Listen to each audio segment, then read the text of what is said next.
everybody. Thank you, Mary, for having me and allowing me to share my story. So I will get started. So a little bit about me. Currently, I'm 39 years old. I'm a mother of a beautiful 7-year-old daughter named Zoe and a fantastic wife to my husband, Derek. He's upstairs. He can't hear me, so he might say otherwise. I grew up in a small town in southern Saskatchewan with about 3,000 people. Living outdoors was the main thing in life. Going to swimming pools, riding my bike, going to the park, spending all day outside as much as possible. In the winter, snowmobiling, quadding, all that kind of stuff. I currently now live in Regina, Saskatchewan, where it gets to be minus 50 in the winter and plus 40 in the summer. So I'm really open to all questions, except you cannot ask me why I live in Regina. So yeah, otherwise questions are open to everybody. I currently work as a public servant with the RCMP. And my hobbies right now include playing slow pitch outside in the summertime. I enjoy running and exercising. And just really hanging with friends and family. So I'm here to tell you my story on how I was diagnosed with stage 2 nodular melanoma. So my story was going to be kind of nice and short, except unfortunately I have a recurrence. So now I'm stage 3C. So now you're going to get the whole picture of my stage 2, and now I am stage 3. So growing up, I rarely remember wearing sunscreen. I was the kid that was at the pool with all the sunburns, with constant blistering on my shoulders, blistering on my nose. I don't even remember sunscreen being in my house at that time. It's just 80s and 90s. I don't know. I even asked my mom, I said, like, hey, did you worry about sunscreen? She's like, I don't know. So, and then, so I burnt quite a bit when I was younger. And honestly, I literally burnt up to the 2 weeks before I was diagnosed with melanoma at age 37. So when I moved to the city, Regina, and it was about age 22, the biggest thing here was tans. You got to look good to have a tan. So I hit the tanning beds. Fortunately, I did that for a few years, in and out of those. And then till about age 26, and then I only went in there to get my base tan. So obviously we all know you don't need a base tan for anything. So I did go on a couple trips where I did go in there and use tanning beds. So obviously that contributed to where I'm sitting now. So where it all started, in 2018, I noticed a mole on my back right shoulder. It just looked like a mole, didn't think anything of it. Kind of looked a little bit weird, but didn't think, nah, it's just a mole, continue on. And then it was about 2020, so just before COVID hit, I started to notice that there was like a pimple kind of developing on the mole. And I was like, that's weird. I'm like, that doesn't usually happen. But for me, because I'm outside, I'm exercising a lot, I do sweat a lot, so I do break out in acne. So I was like, that's probably just a pimple. And then it just grew like out of control. There was 2 of them. It looked like 2 pimples on my back shoulder. And I would turn corners in my office and I would run into a wall. And I'm like, Jesus, like, what the hell? And then it wasn't until I was putting on a workout outside, and this random guy that comes to the workout, I don't know some of these people, and he says, what is that on your shoulder? I'm like, yeah, I better get that taken care of. So when random people are now pointing out this, it's time. And now we're looking at like May. So we're right at the beginning of COVID, and I kind of delayed my doctor's appointment, like to request it, because COVID, all the doctors are doing virtual, and I was like, yeah, this isn't virtual. I need somebody to look at this and take it off. And so I waited a little too long. So I waited another month and a half, and I finally got in with my doctor, and I seen her within a week, and then she's like, that doesn't look too concerning. I'm like, oh, that's okay. So she sent me to a plastic surgeon. So I ended up going to a plastic surgeon. He looked 2 weeks later. He looked at it and he's like, yeah, come back in 2 weeks. I'm like, Jesus, there is a lot of waiting and consults. Like, can't you just take it off? Like, it's skin cancer or it's a skin growth. Sorry, I didn't know it was cancer. Skin growth, just take it off. So anyway, he called me in on July 31st and he took it off. And I said, you're going to call me if there's anything wrong. He's like, yeah. I'm like, okay, whatever. So anyway, I left, and August 14th was a Friday and my daughter's birthday was the next day. And so he phoned me to come in. And so he says to me, he says, okay, we got your results back. And he's like, it's melanoma. I'm like, oh, yeah, what's melanoma? What the hell is that? I don't even know what that is. He's like, it's skin cancer. I'm like, oh, is it serious? He's like, yeah. I'm like, okay. So then I just kind of went into a fog. I was like, skin cancer? What the hell is melanoma? And I said, well, what stage is it? Because anybody hears you got cancer, what stage am I? He's like, stage 2B. I'm like, whatever. There's letters? I'm like, I didn't even know there's letters on the back and number. Oh my God. So I was like, okay. So I kind of went into like this fog, and you go into a point in all years like, cancer, blah, blah, blah, surgery, blah, blah, blah. So that's literally what I heard. I'm by myself. Like he could have told me to bring somebody. But anyway, and so he's like, sign here, sign the paper. You're getting surgery. You got to get a WLE and an S in it. I'm like, okay, let's do this. Sign it. He's like, are you allergic to anesthetic? I'm like, no. So away I go. That was it. That was my appointment. So I'm sitting in my car. I'm like, what in the hell was that? So then I phoned my mom. I said, I got melanoma. She's like, what's melanoma? I'm like, skin cancer, I guess. Like, and so I went home. And the first thing I did was I Dr. Googled it. Worst thing you could ever do it, but I know it's so hard. But I did it, and it's awful. The next day, thank God it was COVID, because I would have been the fun ruiner at my daughter's 6th birthday. Like, I would have been the worst. So there was no birthday party. Good thing. So it was just me and her that went to get our nails done, at least. Tried to put a smile on my face. And so I ended up Googling everything. And of course, it's the worst that could ever happen. I was in a really dark place. And so I ended up Monday, I phoned my surgeon. I was like, help me out. Like, what is melanoma? Well, he's on holidays for a week. I'm like, great. So then, of course, I continued on searching the internet, and at what we do, like, I just needed help. I needed somebody to help me. So I phoned our cancer clinic here in Regina. I was like, hey, I got cancer. Can somebody help me? And they're like, no, you're not a patient. Can't talk to you. I'm like, that's weird. Okay, fine. So carry on. And then I came across the Melanoma Network of Canada, and I went through their whole site. I thought, oh God, there's finally something in Canada. And there was this little contact here for help. And I clicked that button, and then I got Mary. And so she was able to set up a phone appointment with me the next day and just really help me get through the diagnosis of melanoma. Like, I knew nothing about it. I didn't even know it existed. And so she talked me through it, sent me a care package with a whole bunch of information that she said that they've mentioned in the slides that you can get online. And she mailed it to me, gave me some sunscreen, gave me all these little sun safety tips, and helped me learn to go out in the sun and not be afraid, and to kind of help me guide me to the next steps. So she's like a guardian angel at that time for me. So that was really, really helpful. And I was able to kind of get myself out of that really dark place. I still Googled, but that's just common for everybody to do that. So anyway, I had my surgery on August 27th, and it went well. As soon as I rolled into the surgical room, the doctor comes out to me and he's like, yeah, you have a 10% chance of it spreading. I'm like, thanks, doctor. You could have mentioned that like a week ago, because I was losing my marbles. Like, I would have preferred that news like a week ago. But anyway, okay, good. Let's get this done. Let's get this surgery done. And so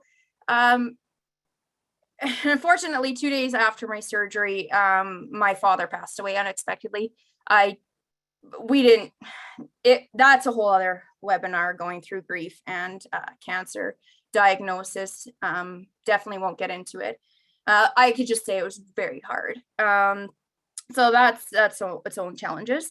But here in Saskatchewan, we can read our reports online, and I don't know about other provinces. I'm sure others do, but I could. And so I was able to read my results within 4 days after my surgery to know that it did not spread anywhere else, and that my CT scan was clear. So I knew that I was in the clear, which was really good for at the time of where I was in, so that I could actually finally grieve the death of my father. So follow-up treatment. So I went and see my plastic surgeon 2 weeks after my surgery.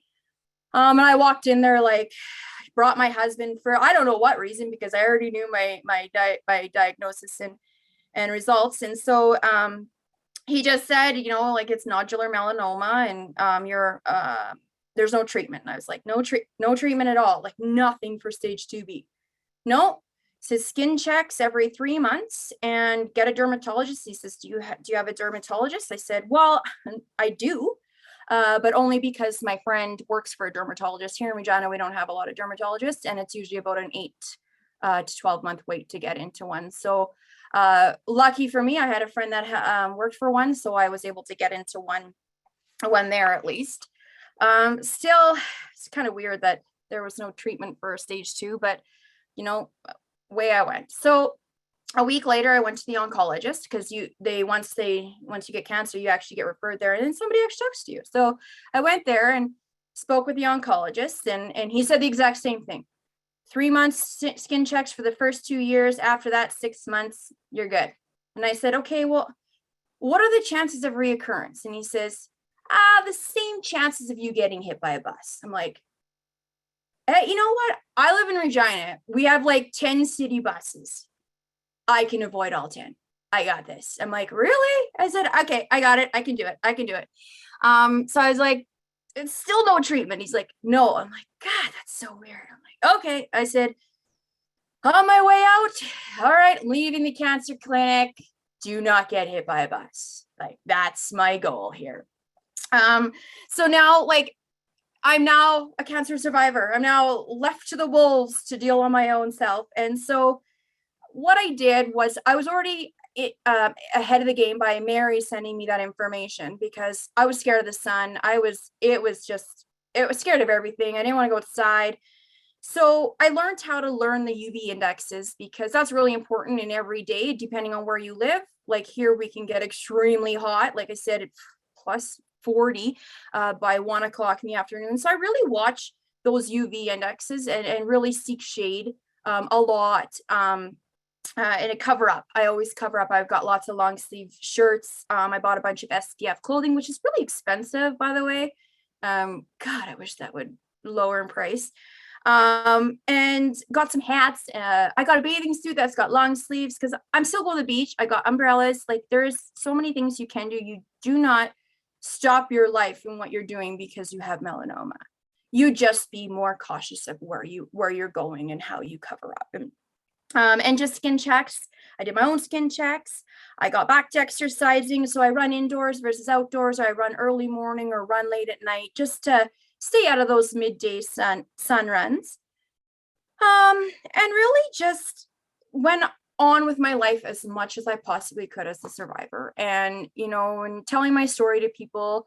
And I tell my story for hope, and to hopefully help others too, like to go through this. You're very alone. And to teach people the importance of sun safety. Like I was 37, still not wearing sunscreen. Like there's an issue out there that more people need to be well aware of melanoma. So anyway, so now cancer free. So come now to June of 2021. So now I'm getting to my 1 year of being NED.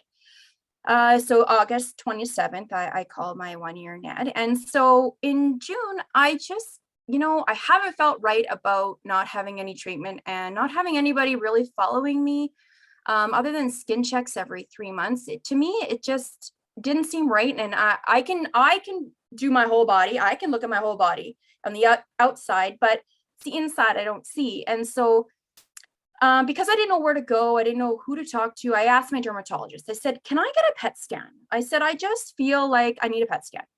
And she said, stage 2 patients of melanoma in Canada do not get PET scans. I'm like, well, I want one. So can you get me one? She got me one. And she says, they don't usually do this. I'm like, okay, I got it. Don't usually do it, but I want one. So I got one. 2 months later, I hear nothing. So I emailed back to the dermatologist. I said, hey, where's the scan? Oh, forgot about them. Okay. So they finally sent it in. So I had to get a CT scan and a PET scan as well, because they won't do the PET without CT anyway, blah, blah. So I was finally sent for my CT scan in October of 2021. That came back all clear, which I was like, yeah, I haven't got hit by a bus, and I'm in this, like, this is all good. So November comes, I get a PET scan, and I get something light up on my right shoulder. It said high metabolic nodule. I'm like, well, that does not sound very good at all. The rest of the PET scan was clear. So I phoned my dermatologist. I said, oh, can you go through this with me? I don't know what I'm supposed to be doing, where I'm supposed to be going. What is this? What is on my shoulder? The reply I got back from their admin was, I'm sorry, we're not talking to you. We're not your primary care doctor. You'll have to call your family doctor. So I was like, my GP read a PET scan? I'm like, okay, okay. I thought, well, you requested the scans. Why don't you? Anyway, so I went to my family doctor. She's like, yeah, I don't really know how to read PET scans very well. Like, yeah. She's like, I'll send you to a plastic surgeon. So I went back to my plastic surgeon in November, and the appointment, I was about a week, and I went and seen him, and he says, so what can I do for you? And I said, read your chart. They sent my information. I'm here because I got something light up on my shoulder. So he says, do you have any lumps or anything? Do you feel sick? I said, no, I feel great. I don't have a lump. I don't know. I have nothing. I do not know what this is. So he says, I'm going to send you for a CT scan. He says, I'll call you back on Monday. This is a Friday. And he says, I got to get your radiology scans from Saskatoon. I said, no, you're going to get those today. And then you're going to phone me by the end of today, because I'm not going through the whole weekend without knowing that I didn't have an appointment. I was a little bit mad. So I wasn't, I was just stood my ground. I didn't want to wait anymore. And he's like, okay, yeah, okay. So he did, and he called me back, and they set me up for a scan. So I ended up going, get a phone call. They said, you're gonna have an ultrasound. I'm like, ultrasound, okay. I thought I was getting a CT. Okay, ultrasound we go. Okay, so a week later, I go in for an ultrasound, and the ultrasound tech says, what am I scanning? Like, I don't know. My arm, like, didn't the doctor tell you what you're supposed to be scanning me? Anyway, so she ended up scanning my back and my shoulder. And so my results came in, nothing. It was scar tissue, and my arm is fine. So I was like, well, this is weird, because there's still something there. Some things just don't light up on a PET. So I ended up 3 weeks later, had a yearly physical and a dermatologist appointment. That plastic surgeon never did call me back. Never, ever followed up with me, never requested another scan, nothing. So when I went to my family doctor, I said to her, I went to my dermatologist first, and I told her the story. And again, they said, we're not your primary care doctor. I had two students, and the doctor both feel my lymph nodes. They said, everything's great. Okay, on my way, go to my family doctor, same thing. She feels my lymph nodes.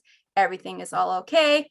She says, I'm going to send you for an MRI. And I said, perfect, because I said, there's something there. It's got to come out. Whatever it is, needs to come out. So I go for this MRI a couple of weeks later, and within 2 days, I had a biopsy done. And as soon as I had the biopsy, I was in the room, and the lady says, lift your arm. And there it was. But the lymph node was not in my armpit. It was in the top of my arm. So when all the doctors were looking at my lymph nodes in my armpit, they couldn't feel it because it was up here. So there's still lymph nodes up here. And so there it was. At that time, I knew it was cancer. I knew it was Christmas, December 23rd. What a freaking ruiner of Christmas. And so I basically was, again, put in the dark. dark holes. It's Christmas time. Everybody's happy. You're miserable. I was hosting. I wanted everybody to leave, but then I wanted everybody to stay. It was really, really awful because I knew I was now stage 3 and hopefully not stage 4. So it was really a really, really tough time. I remember phoning my doctor for the 3rd time in a week saying like, I can't do this. I'm struggling. And I said, I need help. I don't know what to do. And she says to me, well, if you get worse, call me and we'll do something. And I said, I'm at my worst. I can't get any worse. Like I can't, everybody's on holidays, everybody's having fun and this. So anyway, I was on my own again. And I figured if I had to battle it, let's do it. I'm so sick and tired of feeling like a piece of crap. I'm not doing this anymore. This is not taking over my life. I'm not. So I stopped Googling everything because, of course, Dr. Google again. I never looked at statistics. I just stopped looking at statistics. I did puzzles at home to keep myself occupied because I was off work because it was Christmas holidays. I only read success stories, all the things that are so good for you to learn and understand. And I just read success stories. That's all I did. I reached out to the Cancer Connections through Canada, and I actually got matched up with a gentleman in Alberta who is going through the same thing. He just got diagnosed with stage 4, and he was just starting Keytruda. So we've been in contact, emailing back and forth because we're at the same place, the same time. He's a little ahead of me in treatment. But it's been really nice to have somebody to talk to. But I can always just say, reach out to the Melanoma Network of Canada for peer support. They will match you up to the right person. They know who's out there to help and to be there for you. A little kind of funny story. I was on all these groups online, and I knew this one lady, and she was on the same treatment that I'm on. So I reached out and I said, hey, I know you're on the same treatment. I know you're really supportive on this group. I said, what shampoo are you using for your hair? Because my hair is getting dry and brittle with the treatment I'm on. And she went on.